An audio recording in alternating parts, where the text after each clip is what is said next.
My parents insisted, "Your cousin gets the wedding venue too." So I escaped to the Maldives. Can you even imagine your own mother trying to sell your wedding day out from under you? Because that's exactly what mine did. And what happened next? It broke my family apart, left 200 guests stranded, and ultimately saved my life. My name is Whitney, I'm 29, and last April, everything I thought I knew about my family came crashing down. Picture this: 47 missed calls lighting up a phone at 3 a.m. A 14-page spreadsheet with a staggering total of $83,247. And me, barefoot, on a beach in the Maldives, white chiffon dress rustling in the salt air, my husband's hand in mine. Meanwhile, 200 guests back in Portland, Oregon, stared at an empty ballroom, wondering where the hell the bride had gone. All that unfolded between March and June last year. And I promise you, every single dollar, every single detail matters. Now, before I dive into the chaos, if this story hits home for you, if you've ever felt like the bank of the family or the forgotten one, take a second to hit that like button and subscribe, but only if you truly want to. And while you're at it, drop a comment telling me where you're watching from and what time it is for you. I'm genuinely curious. All right, let's rewind to March, the day I first truly understood that my family had never actually seen me. For 7 long years, Whitney Collier, was the most reliable piece of financial infrastructure my family ever owned. Let me paint you a picture. My mother, Diane Collier, 56, was an administrative manager at a public high school in Portland. Decent job, about $54,000 a year. Her older sister, my Aunt Lorraine Holloway, 61, had always been the undisputed matriarch, the one whose word was law. Whatever Lorraine decided, my mom Diane followed. And whatever Diane needed, she came to me. It started small. In 2017, the year I landed my first big girl job as a financial analyst at Harrove and Ellis Consulting, Mom called about a leaky roof. $400. Then it was $600 for an insurance gap. Then a jump to $8,500 for a down payment on my cousin Megan's car. She needs it for work, Whitney. You know how it is. I heard that line a lot. Then $12,000 to remodel Mom's basement. Then $7,200 for my younger brother Tyler's certification program. He was 20, and Mom swore the community college wouldn't hold his spot without a deposit by Friday. The pressure was always immediate. Every single time I hesitated, the playbook ran like clockwork.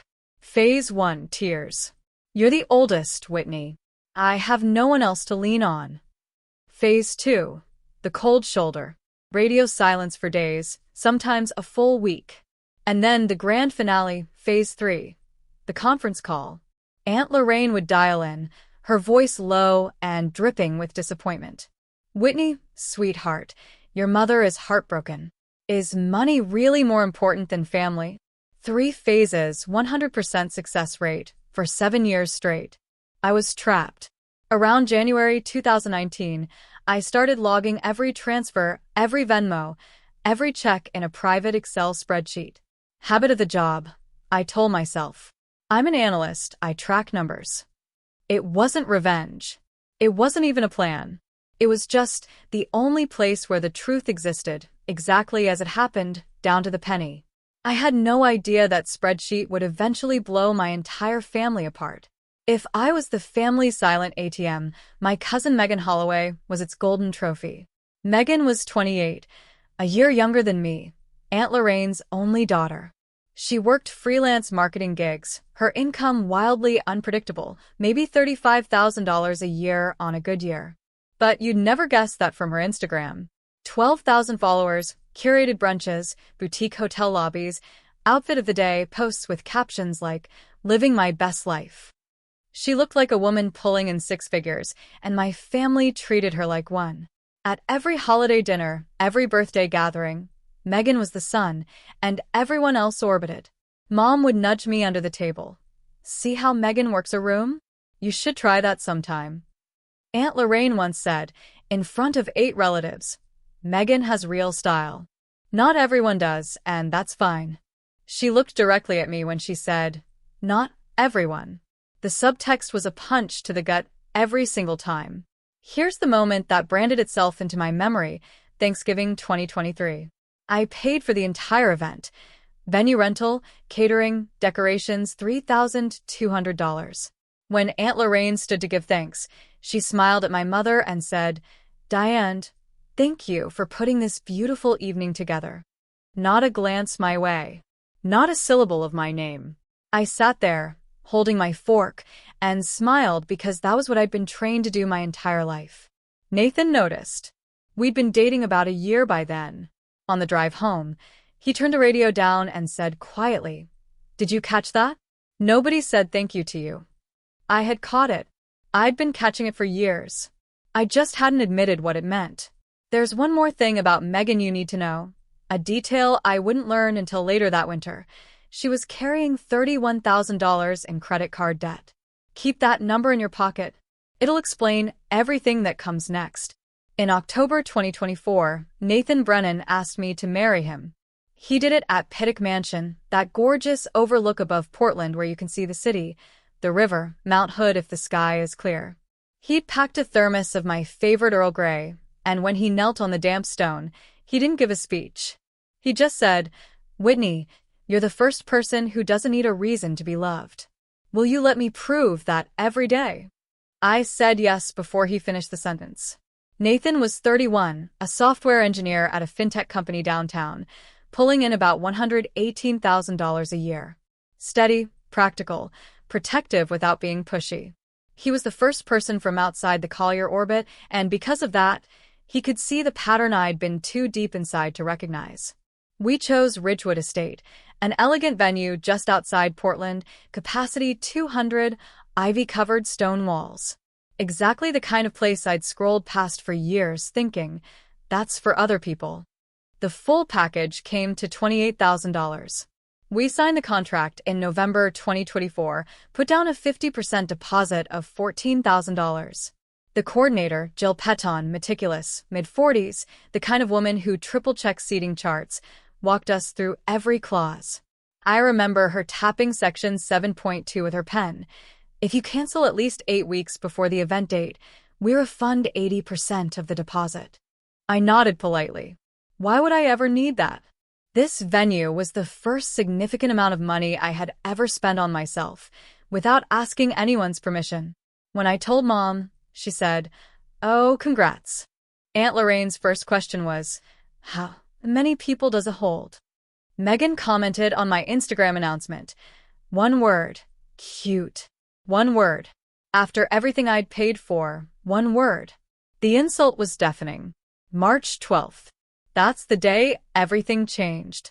Nathan and I had set up a shared email for wedding planning, one inbox for vendor quotes, RSVPs, fabric swatches, all of it.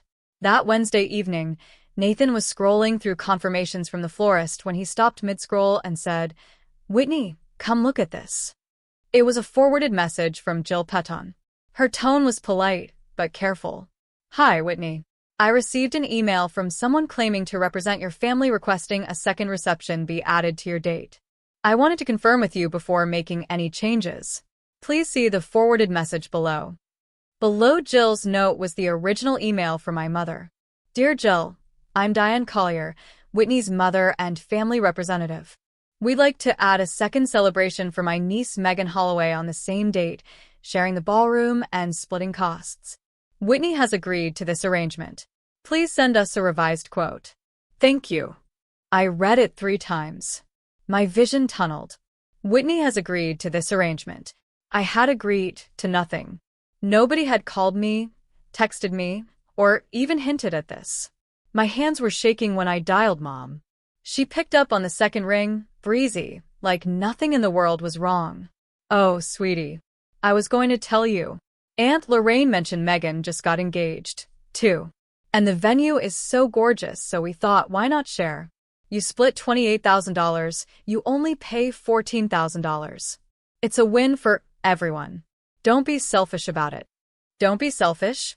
The woman who had taken $83,000 from me over 7 years was telling me not to be selfish about my own wedding? I managed 4 words before I hung up. "I never agreed, Mom." She called back twice. I didn't answer. That night, I sat alone at the kitchen table, laptop open, the apartment dark except for the blue glow of the screen. Nathan had gone to bed after squeezing my shoulder and saying, "Take the time you need." I opened the spreadsheet. I'd been updating it for 6 years. Columns for date, amount, purpose, who asked, how they asked, and a notes field where I sometimes pasted screenshots of the text messages that preceded each transfer. It had started as basic bookkeeping. Now, scrolling from the first entry in January 2017 to the last one in February 2025, it read like something else entirely. I began tallying, not the way I usually did, skimming for monthly totals. This time, I pulled every single line into a summary sheet and let the formula run. Basement remodel for mom, $12,000. Megan's car deposit, $8,500. Tyler's certification tuition, $7,200. Thanksgiving and Christmas gatherings, 7 years running, averaging roughly $3,500 each year, $24,500. Grandpa's funeral expenses that nobody else offered to cover, $6,800. Aunt Lorraine's 60th birthday party, $4,200. And then the long tail of emergencies. A broken furnace, a parking ticket, a bridesmaid dress for Megan's friend's wedding that somehow became my bill, a dental crown for mom, deposits, late fees, grocery runs, on and on. $20,047. The cell at the bottom turned bold. $83, $247. I stared at it. Then I opened a second column. Amount family has spent on Whitney, and typed to 0. My birthday last year? No one called. No card, no text, no dinner. Mom forgot. I heard Nathan's footsteps behind me. He sat down, looked at the screen, and didn't say anything for a long time. Then, quietly, "What do you want to do?" I didn't answer. Not yet. The next morning, March 13th, I called Rosa Delgado. Rosa and I went back to undergrad. She was 33 now, a family law attorney with a small firm in Southeast Portland, the kind of friend who would pick up on the first ring at 7 a.m. and not ask why. I told her everything. The venue, the email, the 7 years, the number. She was quiet for about 10 seconds. Then she said, "Whitney, your mother impersonated your consent in writing to a third-party vendor. If Jill had acted on that email, you could have been on the hook for contract modifications you never authorized. That's not a family disagreement. That's misrepresentation of consent." The word misrepresentation landed in my chest like a brick. I'd spent my whole life calling it helping out. Rosa was calling it what it was. "Save everything," she said. The forwarded email, the original, Jill's message. "Screenshot your call log with your mother. And Whitney, whatever you decide for you, not for Diane." I hung up and made 3 calls in 40 minutes. First, Jill Petton. I confirmed the contract was untouched. Diane's email had triggered no changes because Jill, bless her professional instincts, had checked with me first. Then I told Jill I needed to invoke Section 7.2, cancellation before 8 weeks. Our wedding date was June 14th. We were 13 weeks out, well within the window. Jill processed the request that afternoon. 80% of $14,000, that's $11,200, back in our account within 10 business days. Second, a resort in the Maldives I'd bookmarked months ago on a daydream scroll. Seaside Haven. 2-person beach ceremony package. Photographer, private villa, 3 nights. Total, $9,800. Third, Nathan. He answered, and before I could explain, he said, "Tell me when we leave." We booked flights for June 12th, Portland to Dubai to Malé. I told no one. 5 days later, on March 18th, I learned just how far ahead of me they'd been. A college friend tagged me in an Instagram story with a heart eyes emoji and the words, "OMG, double wedding." I tapped through, confused, and there it was, Megan's story. A photo of a cream-colored invitation with gold foil lettering. Whitney and Nathan / Megan and Derek. June 14th, Ridgewood Estate. A double celebration of love. Megan's caption, 2 brides, 1 magical night. I zoomed in. The fonts were elegant. The layout was professional. These weren't mock-ups. These were printed invitations, the kind you order in bulk. And according to the comments rolling in under Meghan's grid post, 150 of them had already been mailed. To friends. To extended family. To my coworkers at Harrove and Ellis. To my boss. 150 people now believed I was happily sharing my wedding day with my cousin. 150 people had held that card in their hands and thought, how nice, a double celebration. I called Nathan at his desk. He listened, then said, measured and calm, they printed invitations before you said yes. That tells you everything you need to know about how they see you. He was right. In their version of reality, my agreement wasn't something they needed to obtain. It was something they assumed they already owned. I checked my records. The Ridgewood contract had been cancelled on March 14th. Jill had sent a cancellation confirmation on the 15th to the email on file. Mine. The venue was gone. The catering tied to our booking was gone. But my family had no idea. They were building a party on a foundation that no longer existed. Rose's advice echoed. Not yet. Maldives first. Truth after. So I kept my mouth shut. And the clock kept ticking. March 22nd, the dress fitting. Mom had arranged it, her word, not mine, at a bridal boutique on Southwest Broadway. The kind of place with champagne flutes by the door and mirrors that run floor to ceiling. When I walked in, they were already there. Mom, Aunt Lorraine, Meghan, and 2 other aunts whose names you don't need to remember. Everyone was smiling. Everyone had an opinion. Meghan went first. 4 dresses. Each one drew gasps, applause. Phone cameras raised like she was walking a runway. Gorgeous, Aunt Lorraine said, dabbing her eye. Absolutely breathtaking. Meghan spun in front of the mirror, and the room orbited her the way it always had. When my turn came, Mom said, just pick something simple. Honey, you're not the flashy type anyway. I stepped onto the platform in a white A-line. Classic, clean, nothing wrong with it. The room was quiet. Nobody raised a phone. Lorraine examined her manicure. Meghan glanced up from her own reflection and said in a voice you'd use to compliment a child's finger painting, "Oh, want me to take a pic for you, Whitney?" I smiled and said, "Sure." One photo, taken from a low angle that caught the fluorescent light and half of Lorraine's shoulder. That was my fitting. In the restroom afterward, I locked the stall, sat on the closed lid, and texted Nathan. I'm fine. 83 days. I'll wear this dress on a beach. Not here. He sent back one line. Then that dress is going to have the best day of its life. I washed my face, walked back out, and hugged my mother goodbye. It was the most deliberate performance I had ever given. And for the first time, keeping a secret from my family didn't feel like guilt. It felt like freedom. 3 days later, my phone lit up with a name I didn't expect. Grandma Eleanor.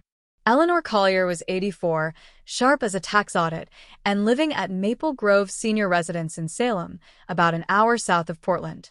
She was Mom's and Lorraine's mother, the woman who'd raised them both. And she almost never called. When she did, it meant something.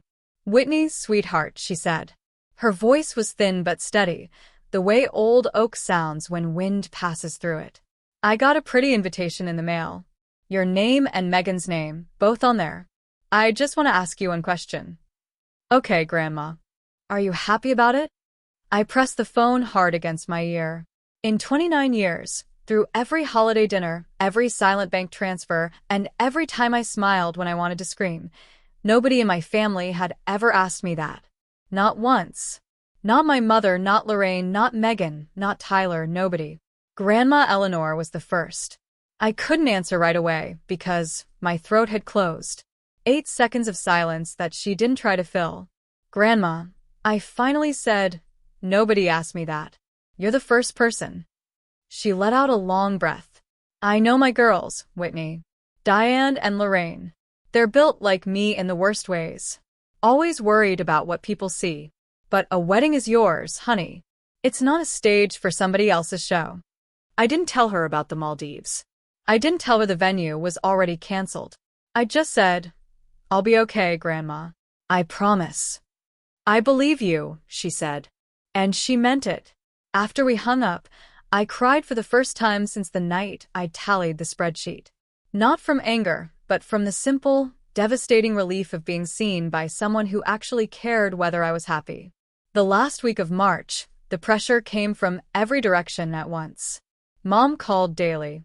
Every conversation ended the same way, a hook pulled from the same guilt trip playbook I'd memorized by heart. If you back out of the double wedding, you're telling me you don't respect this family. Aunt Lorraine says if you don't cooperate, she won't come. And Grandma won't come either.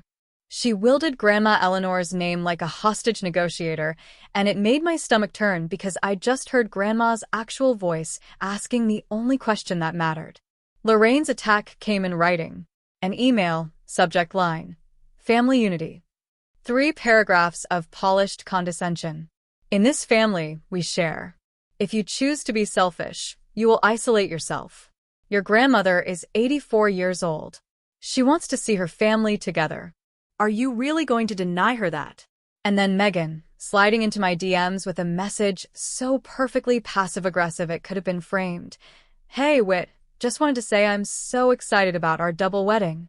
Derek and I are planning the sweetest surprise for you at the reception.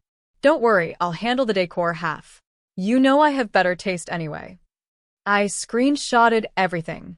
Lorraine's email, Megan's message, my phone's call log showing 19 incoming calls from Mom in 7 days. I dragged every file into a folder on my desktop labeled 2025 March. Rosa had told me to save it all, and I did. When Mom called again that Sunday night, I kept my voice even. I understand, Mom. I'll think about it.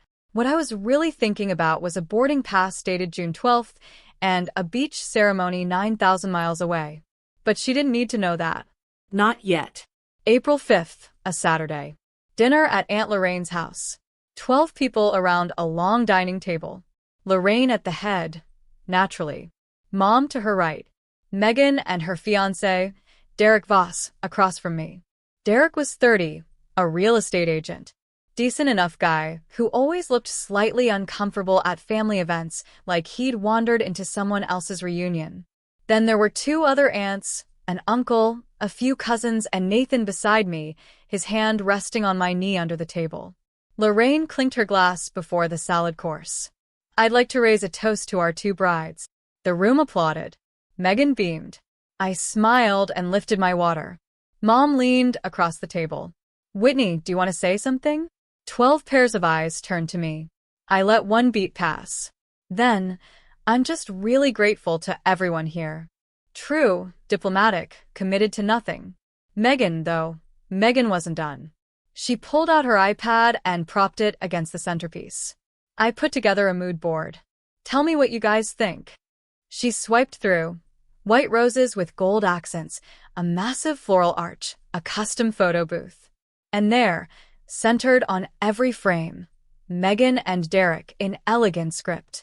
Nathan's and my names appeared once, in the bottom right corner of a seating chart mock-up, 2 font sizes smaller. Nobody mentioned the difference. Maybe nobody noticed. Nathan noticed. I felt his knee press against mine once, firmly. On the drive home, he was quiet until we hit the freeway. Then he said, "Your name was 3 font sizes smaller than Megan's." I know. So, you know you're making the right call. I stared out the windshield at the rain and didn't answer because I didn't need to. 2 months and 9 days. That was all I had to survive. April and May disappeared in a double life I never imagined I'd be living. On the surface, I attended 2 more family planning calls, nodded through a group text about table linens, and even approved a sample menu that Megan forwarded with a smiley face. Every interaction was theater, and I played my part with the calm precision of someone defusing a bomb by pretending it's a birthday present. Behind the curtain, Nathan and I built the real wedding piece by piece. Our flights were locked. Portland to Dubai, Dubai to Malé, June 12th. Seaside Haven Resort confirmed the 2-person ceremony package, beachfront at sunset. A local officiant, a soft-spoken man named Ismail, a photographer named Amir, who sent sample galleries that made my chest ache with how simple and beautiful it all looked.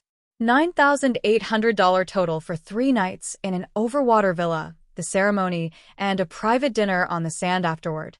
The refund from Ridgewood Estate, $11,200, had landed in our joint account on March 28, exactly on schedule. Jill Patton's confirmation email sat in a folder I checked twice a week, just to make sure it was still real. I quietly messaged about 15 close friends, not family, and told them the wedding plans had shifted and I'd share details soon. No one pushed. Real friends don't. I ordered a second wedding dress online. Not the A-line from the boutique. That one was too tangled with Lorraine's smirk and Megan's condescending offer to take a photo. This one was chiffon, floor length, $380, designed for bare feet and warm wind. And then there was the spreadsheet. Rosa reviewed every page, cross-referencing bank statements I'd pulled. 14 pages. Airtight. She converted it to PDF and said, "You don't have to send this to anyone. But if you ever choose to, it's ready." That if carried a lot of weight. June 14th, 4:00 in the afternoon. Ridgewood Estate, Portland, Oregon. I wasn't there, but I can tell you exactly what happened because Nathan's friend Marcus was on the guest list. He'd received one of the 150 invitations, and he sat in his car across the parking lot and told us everything later, down to the minute. Guests began arriving at 3:45.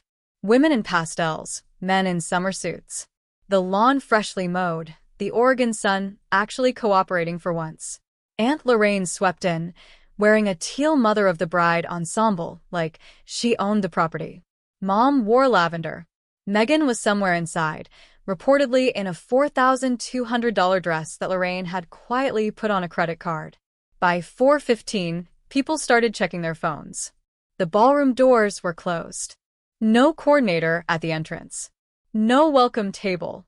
By 4:20, Mom called me. Voicemail. She called again. Nathan's phone. Voicemail. 3 more attempts in 10 minutes. At 4:45, Jill Patton walked out to the garden where guests were milling in confusion. She approached my mother directly and spoke in the measured tone of someone who had rehearsed professionalism for decades. "Mrs. Collier, I need to inform you that the contract with Whitney Collier and Nathan Brennan was canceled on March 14th, per Clause 7.2. We have no active booking under their names. The venue has been rebooked for a corporate event beginning at 7 p.m. Mom's face went white. Canceled? I didn't know about any cancellation. A confirmation was emailed to the address on file on March 15th, Jill said. You may want to check your spam folder. By 5 o'clock, 200 guests stood on a manicured lawn with no ceremony, no catering, no music, and no bride. Megan was inside in her dress, mascara streaking, Derek rubbing his forehead beside her. And the venue had given them 90 minutes to leave. Here's what I need you to understand about time zones. The Maldives is 9 hours ahead of Portland. So, while 200 guests were pulling into the Ridgewood parking lot at 4 p.m. Pacific, it was already 1 o'clock in the morning on June 15th where I was, and our wedding had happened 11 hours earlier. Let me take you there. 5:30 p.m. Maldives time, June 14th. The sun was low and copper-colored, throwing light across water so blue it didn't look real. I stood barefoot on white sand in the chiffon dress, the $380 one, and my toes sank with each small shift of weight. Nathan faced me in a white linen shirt and khaki pants, sleeves rolled to the elbow. No tie. No pretense. There were exactly 4 people present. Us, the officiant Ismail, and the photographer Amir, crouching low to catch the light. Nathan's vows were short. And they wrecked me. You are not anyone's ATM. You don't need permission to be happy. From today, I'm your family, and our family will never run on guilt. Mine were shorter. I spent my whole life waiting for someone to ask what I wanted instead of telling me what I owed. You were the first person who asked. You're my home. After the ceremony, we ate dinner on the sand. Grilled fish, coconut rice, a bottle of sparkling water, because neither of us needed champagne to feel drunk on what we'd done. At 7 p.m. Maldives time, 10 a.m. in Portland, I posted one photo to Facebook and Instagram. 2 people on a beach, golden light, no shoes. The caption, June 14th, 2025. Just us. Just enough. No tags. No explanation. 6 hours before the chaos at Ridgewood even began. Now, before I continue, if you've made it this far and you're feeling any of this in your chest, I want you to know you're not alone. Thousands of people have sat where I sat, tallying up what they've given versus what they've received, wondering if they're allowed to say enough. If this story is speaking to you, do me a favor, drop a comment, share it with someone who needs to hear it, and make sure you're subscribed so you don't miss what happens next. Because what happened next? It made everything before look like the opening act. Alright, back to June 14th, 9 p.m. Maldives time. I turned my phone off for the ceremony and kept it off through dinner. Nathan and I sat on the villa deck watching the dark ocean breathe. And for 3 perfect hours, the world was exactly as small as we needed it to be. At 9 p.m. Maldives time, noon in Portland, I powered the phone back on. It took 45 seconds for the notifications to finish loading. 47 missed calls. 19 from Mom, 11 from Aunt Lorraine, 8 from Megan, 5 from Tyler, 2 from numbers I didn't recognize, 2 from Aunt Linda. 93 text messages. Mom's thread alone was a timeline of disintegration. The early ones, sent around 3 p.m. Portland time, were confused. Where are you? Everyone's waiting. By 4:30, they'd turned desperate. Whitney Collier, call me back right now. By 5 o'clock after Jill's announcement, they went nuclear. You canceled the venue? Have you lost your mind? And then the final message, sent at 5:47 p.m., 8 words that I read twice and will remember forever. You are no longer my daughter. We're done. Lorraine's thread was shorter and colder. You have destroyed Megan's most important day. There will be consequences. Megan's. How could you do this to me? I'm standing in my wedding dress in an empty room. You ruined my life. Nathan read them over my shoulder. His jaw was tight, but his voice was steady. You don't have to answer tonight. Morning. I set the phone face down on the nightstand. The screen glowed through the wood for a few seconds, then went dark. I looked out at the ocean, and I want to be honest with you. I didn't feel guilty. I didn't feel triumphant, either. I felt something I hadn't experienced in years, maybe ever. Light. Like something enormous had been lifted off my back. The phone rang at 3:12 a.m. I'd been drifting in and out of sleep, the kind of half-consciousness where your body rests, but your mind replays the day on a loop. Nathan was out cold beside me, breathing slow and even. The screen lit up with Mom, and I watched it pulse 4 times before I picked up. She didn't start with, hello. Do you have any idea? Any idea what I went through today? 200 people, Whitney. 200 people staring at me like I'm a fraud. I wanted to disappear into the floor. Her voice was raw, ragged, the sound of a woman who'd been yelling for hours and was now running on fumes. I sat up in bed. I could hear the ocean outside the villa. Mom, I said. I never agreed to share the venue. Oh, don't start. You sent an email to our coordinator pretending I'd given consent. You printed 150 invitations with my name on them without calling me once. You turned my wedding into Megan's stage. That's because you're selfish. Family shares. You make good money. What does it cost you to help? You want to know what it's cost me, Mom? $83,247. That's what I've given this family in 7 years. Would you like me to go line by line? Silence. 8 full seconds. I counted. Don't you dare throw money in my face, she said. But the volume had dropped. She wasn't yelling anymore. I'm not throwing anything. I'm reading a spreadsheet I've kept since 2019. Every dollar, every transfer, every text message where you asked. She hung up. I set the phone down, pressed my palms against my eyes, and breathed. Nathan's hand found mine in the dark. He didn't say a word. He didn't need to. I had said the number out loud for the first time, and she had no answer for it. The next morning, June 15th, 5 p.m. Maldives time, 8 a.m. in Portland, I opened my laptop on the villa desk, the Indian Ocean flat and turquoise behind the screen, and navigated to the Collier family group chat on Facebook Messenger.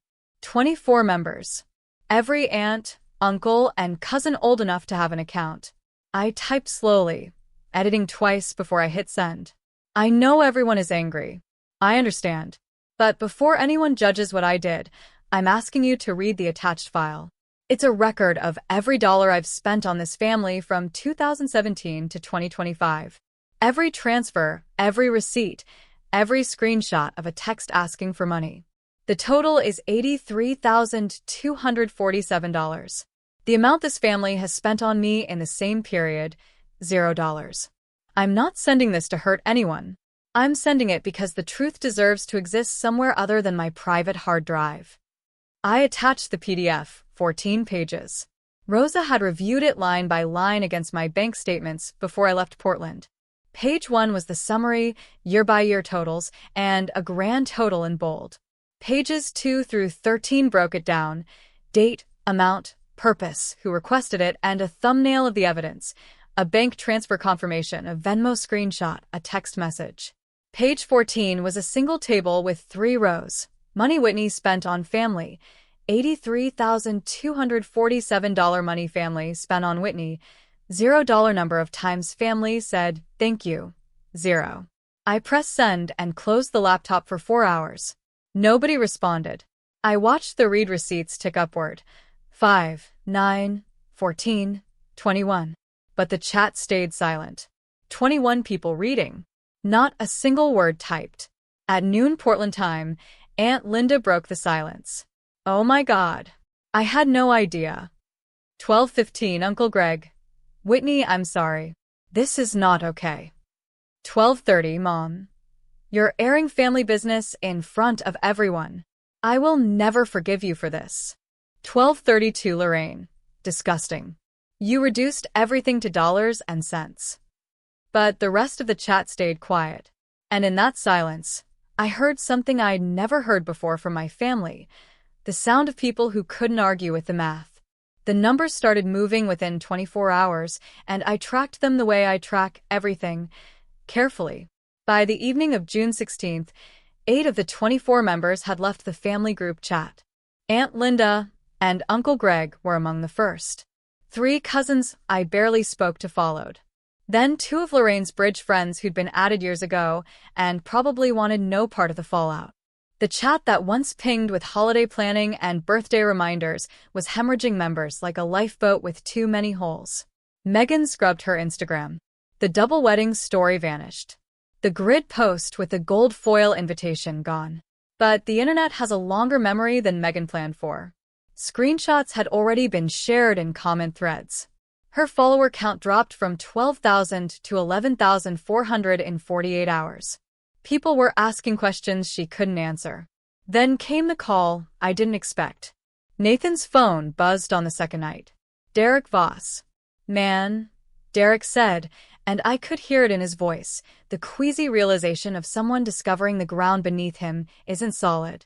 I didn't know the full picture. Megan told me Whitney was totally on board with everything. I feel sick. Nathan kept it clean. I appreciate you reaching out, Derek. This isn't about you. Meanwhile, Mom posted a public status on Facebook. When your own child turns their back on family, you learn who really loves you. It collected 14 likes, 3 sympathetic comments. But 7 people asked what happened. And when someone I still don't know who shared the spreadsheet PDF in the thread, 4 of the 14 likes quietly disappeared. And then Tyler texted me. My little brother, 22 years old. A kid I'd paid $7,200 to put through a certification program. His message was 1 paragraph long, and it cracked something open in my chest. I didn't know it was this bad, sis. I'm sorry I never said anything. I wrote back. You don't owe me an apology. You owe me nothing. Just remember, don't let anyone do to you what they did to me. By June 17th, Megan tried the only playbook she knew, the victim narrative. She posted an Instagram story, long, text-heavy, no filter for once, that opened with, I've been going through something really hard, and I just need grace right now. She talked about feeling blindsided and heartbroken without mentioning the forged email, the uninvited invitations, or the $31,000 in credit card debt that had made piggybacking on my venue so appealing in the first place. It might have worked if the spreadsheet hadn't already been circulating.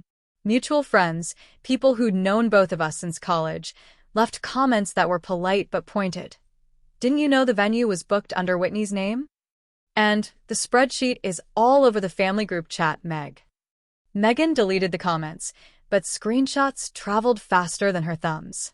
The real aftershock, though, was Derek. He didn't break up with her. But on June 21st, he told Megan the wedding was on hold indefinitely. His reason, relayed to Nathan in a brief phone call: "If your family lied to Whitney and let me believe she was fine with everything, what else don't I know? I need to understand what actually happened before I stand at an altar." They weren't over, but the trust was fractured, and Derek insisted on couples therapy before any new date would be set. Aunt Lorraine predictably blamed me. She called Aunt Linda and declared that I had sabotaged Megan's happiness. But Linda, quiet, overlooked Linda, sent Lorraine a private message that Whitney would only learn about weeks later. "Lorraine," I read the spreadsheet. "Whitney paid $4,200 for your 60th birthday party. Did you know that?" Lorraine never responded, and Megan went silent on social media for 2 straight weeks, the first digital blackout in 5 years. For someone who'd built her identity on being seen, the silence said everything. The fallout for Mom was slower, quieter, and more devastating than anything that happened online. Within the week following June 14th, the story spread through the extended Collier network, roughly 40 people across 3 generations. The spreadsheet PDF was forwarded at least 5 times that I could track, though probably more. And the question everyone was asking wasn't, why did Whitney run? It was, did Diane really take $83,000 from her own daughter? The answer was 14 pages long, and nobody could dispute it. The first domino fell at Maple Grove. Grandma Eleanor called Mom. I wasn't on the line, but Tyler told me afterward, word for word, because he'd been in the kitchen when Mom took the call on speaker by accident. "Diane," Grandma said, "I raised you better than this. You used your daughter like a cash machine for 7 years. $83,000. I am ashamed." Mom cried. She cried for a long time. But she didn't argue. There was nothing to argue. The numbers were the numbers. The second domino fell at St. Andrew's, the church the Collier family attended every Sunday. People talked. Of course they talked.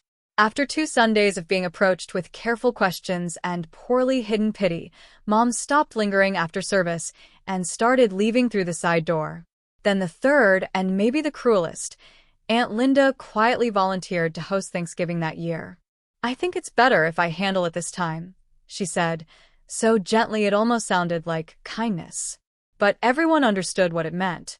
For 20 years, Diane Collier had organized the family Thanksgiving.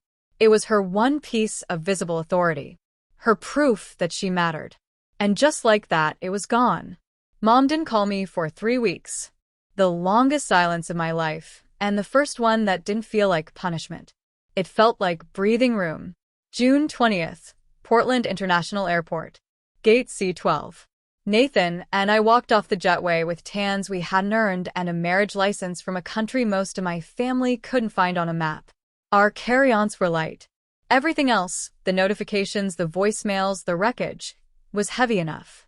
The apartment smelled like stale coffee and the basil plant Nathan had forgotten to water. I set my bag down, opened the laptop, and the screen lit up like a switchboard. 214 Facebook notifications, 38 emails, 12 voicemails. The digital debris of a family implosion. I didn't open everything. Rosa had coached me before I left. When you get back, Tria, only read what moves you forward. Everything else is noise. So I filtered. Rosa's messages, read. Tyler's, read. Grandma Eleanor's voicemail, 7 seconds, just her voice saying, "Welcome home, sweetheart." Jill Peton's final confirmation that the refund had been processed and the file was closed. Those 4. Everything else I left blue and unread. Nathan heated leftover soup, the kind that comes from a can, nothing fancy. And we sat at the kitchen table where 3 months earlier I'd stared at a spreadsheet and felt the floor shift under my life. "So," he said, stirring his bowl, "we need to figure out who gets to be in our life and on what terms." I pulled a legal pad from the drawer, the yellow kind, lined, the most unglamorous tool in the world, and wrote 2 words at the top. My boundaries, not a declaration of war. Not a revenge plan. Just a list. A line drawn in ink by a woman who'd spent 29 years not knowing she was allowed to hold a pen. The question now was, who would respect that line and who wouldn't? Tyler's message arrived on June 22nd, 2 days after we got home. It wasn't a text.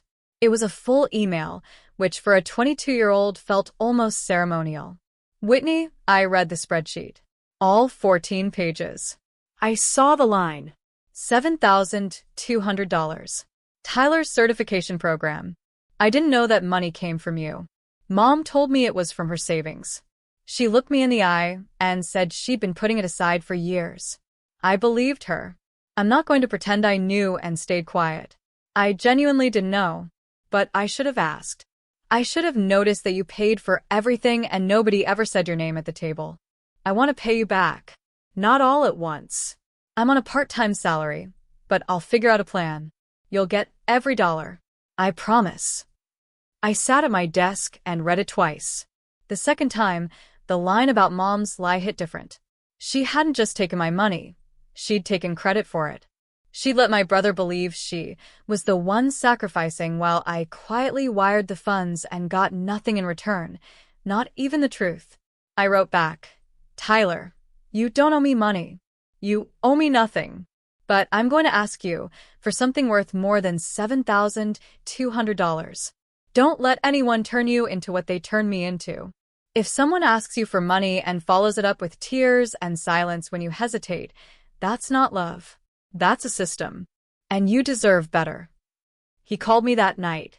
We talked for 40 minutes, the longest conversation we'd had in years. By the end, I'd invited him to dinner the following Saturday. He became the only family member on the weekly call list. The only one who didn't need conditions because he'd already met them. He told the truth, and he showed up. June 28th, a Saturday. I spent the morning drafting an email I'd been composing in my head since March. Rosa didn't write it for me. She offered, and I said no. This had to be my voice. But she reviewed it for clarity and tone before I hit send. The same way she'd reviewed the spreadsheet. Calm, factual, unassailable. Subject line. Moving forward. My boundaries. Mom, I love you. That's true. And nothing that happened changes it. But I can't continue a relationship where I am the one who gives endlessly and receives nothing back.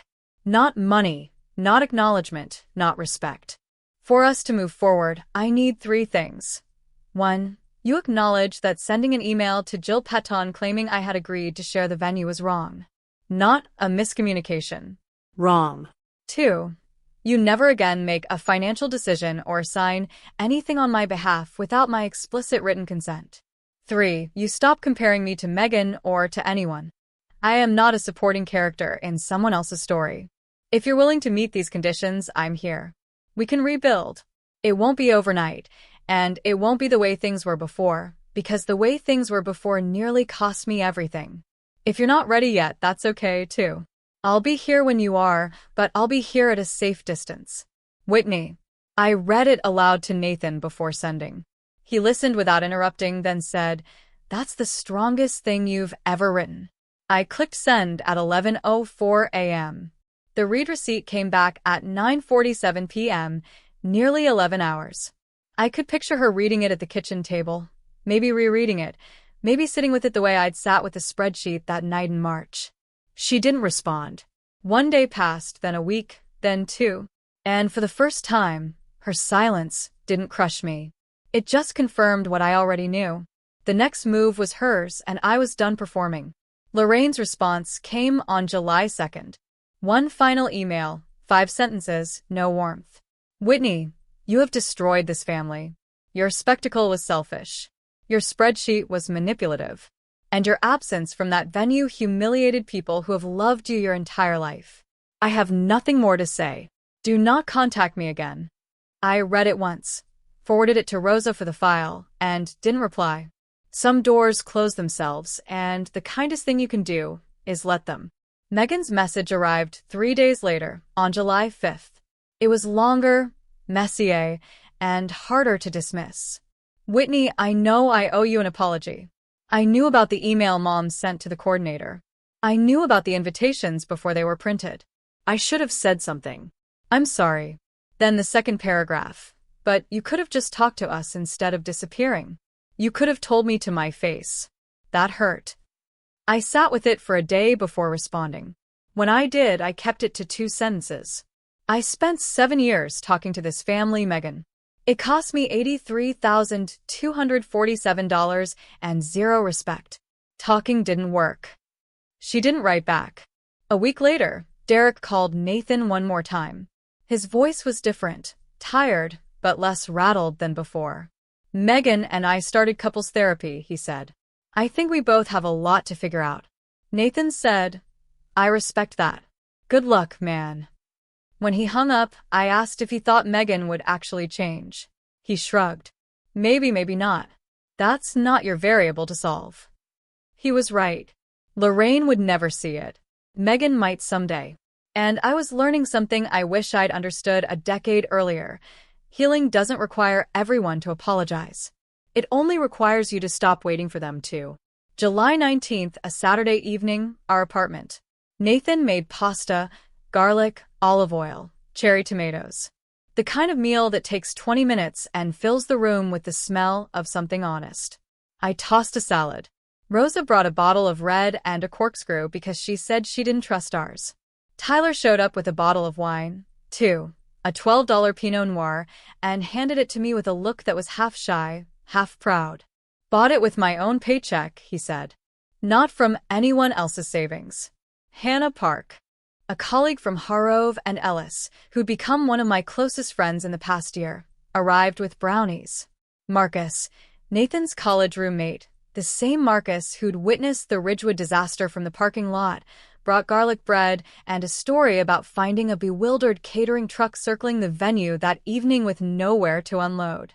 6 people around a table meant for 4, elbows touching, plates passed hand to hand, conversations overlapping in the way that only happens when no one is performing. Nobody mentioned Mom. Nobody mentioned Lorraine or Megan or the spreadsheet or the 200 guests or the Maldives. We talked about Marcus's new job, Rosa's impossible client, Tyler's plan to take night classes in the fall, the fact that Nathan had finally killed the basil plant beyond resuscitation. 3 hours. The easiest 3 hours I'd had in years. When everyone left and Nathan and I were rinsing plates at the sink, I looked at the table. Empty glasses, crumbs, a stain from where Tyler knocked over the salad dressing, and thought, this is 6 people. Not 24. Not 200. 6. And every single one of them chose to be here. Total cost of the evening, $47. The cheapest family dinner I'd ever hosted. And the first one where I didn't pay alone. 5 weeks of silence. And then on August 2nd, my phone rang. I was at the kitchen counter chopping peppers for a stir-fry. Nathan was on the couch reviewing code. The screen said, Mom, and I stared at it for 3 full rings before I answered. Her voice was small. Not the furious rasp of the 3 a.m. call. Not the weaponized grief of the guilt trips. Small. The way a person sounds when they've been sitting alone with something heavy and have finally decided to set it down. Whitney, I read your email. I've read it several times. Okay, Mom. I need you to know I don't want to lose you. A pause. A breath that shook. I'm not good at this. I know. Another pause. I could hear the clock in her kitchen. The one with the rooster face that had hung above the stove since I was 9. The email I sent to the coordinator. I shouldn't have done that. It was wrong. She said the word wrong, like she was swallowing a stone. I convinced myself you'd come around, that you'd see it was for the best. But I should have asked you. I know that now. I leaned against the counter and closed my eyes.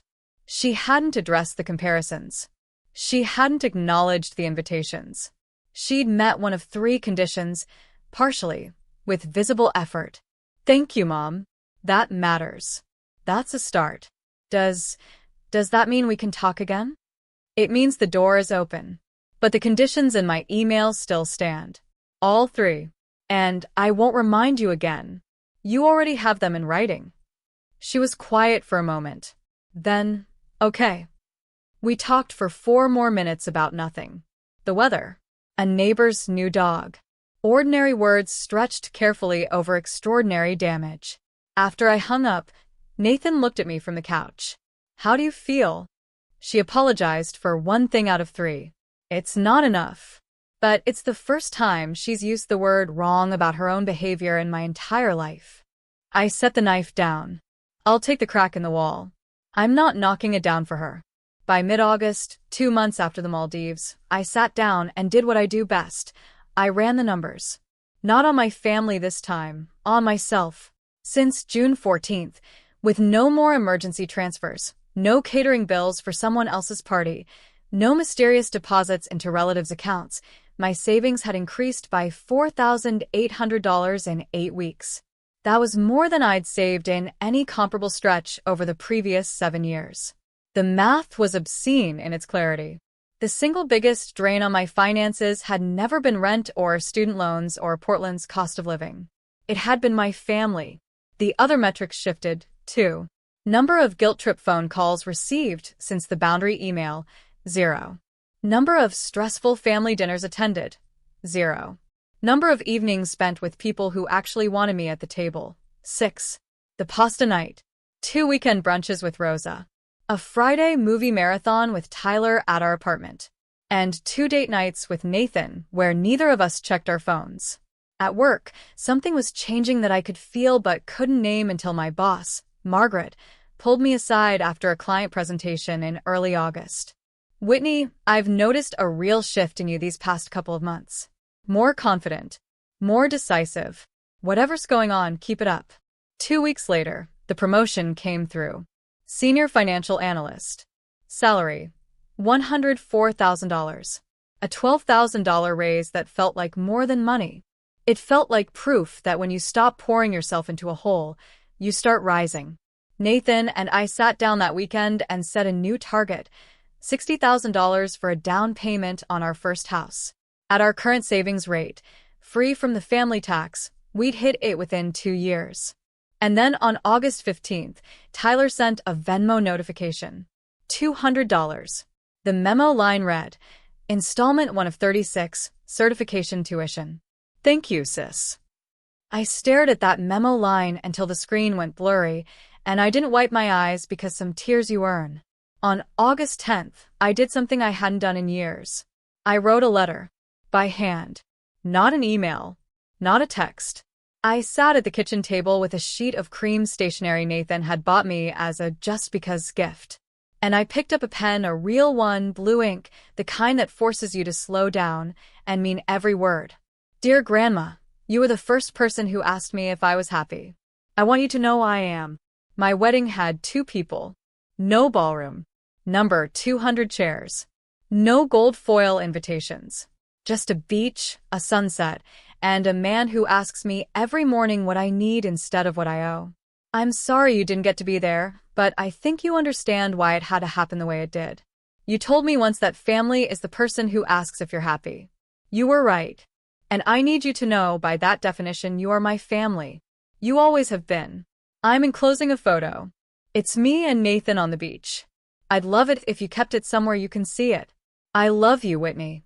I slid the Maldives photo, the one from the ceremony, printed on matte cardstock, into the envelope, addressed it to Maple Grove Senior Residence in Salem, and dropped it in the mail on my way to work. 3 days later, my phone rang. Grandma Eleanor. I picked up immediately. Sweetheart, she said, and her voice was warmer than sunlight. I hung your picture right next to my bed. You're beautiful. Nathan's a good-looking man. And the ocean? My goodness, it looks like a painting. It felt like one, Grandma. I believe that. A soft pause. You chose right, Whitney. Don't let anybody tell you different. I promised her I wouldn't. And I meant it, the way you mean something you've paid $83,000 to learn. So that's my story. I know some of you are going to call it a revenge story. I understand why. A canceled venue, an empty ballroom, a spreadsheet heard around the family group chat. It has all the ingredients. But sitting here now, 8 months removed from that beach in the Maldives, I don't think revenge is the right word. Revenge is when you want someone to suffer. What I wanted was something quieter and harder than that. I wanted to stop disappearing. I wanted the truth on the table instead of locked in a private Excel file. I wanted my wedding day to belong to me. If any of this sounds familiar, if you're the person who picks up every check and never gets thanked, the one who drops everything when the phone rings and then wonders why no one calls on your birthday, the one who has been told your whole life that setting a boundary is the same thing as being selfish, then I need you to hear this. You are not selfish for choosing yourself. You are not cruel for saying no. And you are not alone. $83,247 and 7 years. That was my tuition. I hope your lesson costs you less. But whatever the price, it's worth it because on the other side of that boundary, there's a table with people who actually want you sitting there. Trust me, I'm at mine right now. Here's my question for you, and I mean it. Drop your answer in the comments. If you were in my shoes, what would you have done? A. Cancel everything and fly to the Maldives the way I did. B. Confront the whole family at the venue in front of 200 people. Or C. Stay quiet and go through with it. I want to hear your answer. And if this story hit home, share it with someone who needs it today. There's another story waiting for you in the description. I think you'll feel that one too. Thank you for staying with me until the end.